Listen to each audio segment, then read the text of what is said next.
Hey everyone, Christina Del Rey with your forecast, your weekly forecast for November 29th, 2020.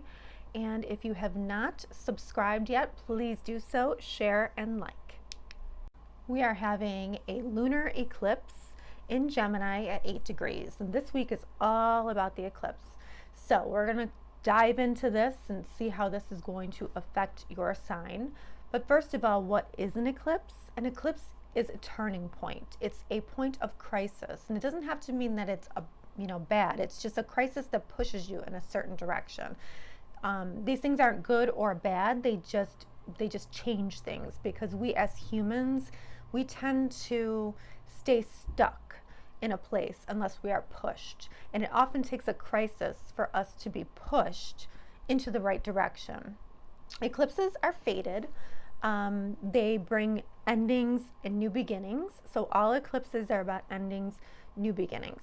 So particularly with this eclipse, you're going to see an ending first and then a new beginning. And that will take place in a certain part of the chart for everybody. But lunar eclipses tend to be more emotional. So you might have a crisis point that makes you very emotional, that pushes you to take an action of some kind.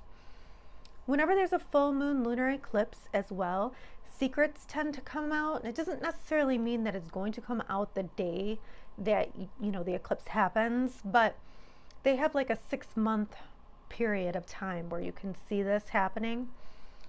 This can also be something coming to fruition. If you've been working on something, you might see the rewards of it as well. So like eclipses can go in a million different ways. They have that kind of energy, that unpredictable energy. So it could be a fruition of something where, wow, this comes to a culmination. This is great. I've been working on this.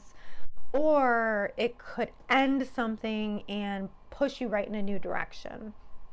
Try to think back to where you were 19 years ago. Think about what you were doing, what you committed to, and it's likely 20 years ago, and it's likely that the same themes will come, and it'll likely be connected to that. But what have you built for the last 20 years?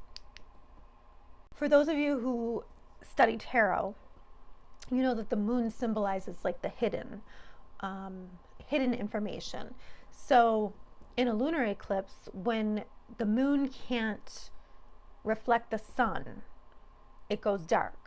And then, for a minute or so, and then, then it's able to shine the light again. Well, that moon represents what's hidden, what lies beneath. And when the light comes back on, that's kind of when you see the truth. Okay, so let's see what this means for each of your signs. Hello, Gemini. So Gemini, this eclipse is huge for you because it's in your sign. So you only have, this is the second last eclipse. So you have one more next year and then you're done. Okay, so you reinvent yourself when the eclipses hit your axes. For you, this eclipse has to do with a culmination or something coming to fruition that has to do with your body or how people see you and how you put yourself out there. This is good if you've been doing the hard work on yourself. If you've been doing the hard work, people are going to notice now. There could be some kind of emotional culmination, some kind of truth that comes out here. This is also like, this is on the axis of you versus relationships. So there's, it's across this axis. It's how to balance these two things. But I think that overall, like, this is going to be some kind of communication out. Like if you were going to maybe make an announcement right now, maybe that would be the time to, now would be the time to do it. I don't exactly know what this is, but it definitely has to do, something with you and being out there and your identity and how your identity has changed, perhaps.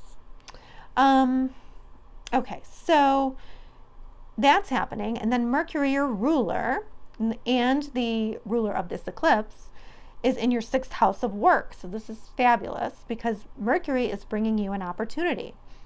So it's sextiling Saturn, which is still sitting in your 8th house.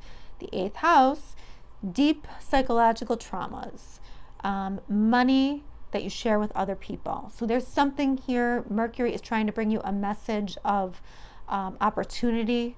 This could be, you know, maybe this has to do with partnering up with somebody and, you know, with, you know, and sharing money.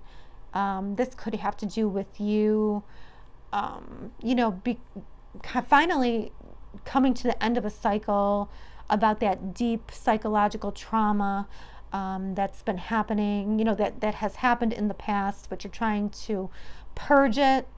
That would be great.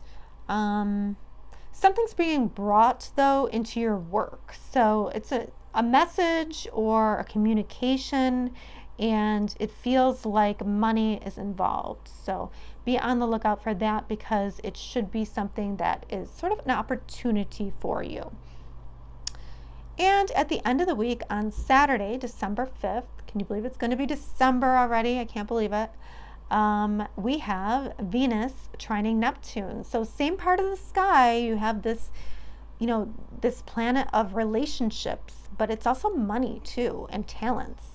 And it's making a trine from your work house to your career house or your social standing house. So this is like Neptune is there. So it's very dreamy and very hopeful, and it's just you know, compassionate, and there's something here, you know, and maybe you're getting some kind of news on an opportunity for your career. Or Neptune is very spiritual, it's artistic, so perhaps, you know, there's movement or something really good happens in a relationship that has to do with your creative talents in your work environment. But whatever this is, take this as a gift, take the inspiration. If it's helping your relationships, you know, be thankful for it. I think it'll be a great week, Gemini.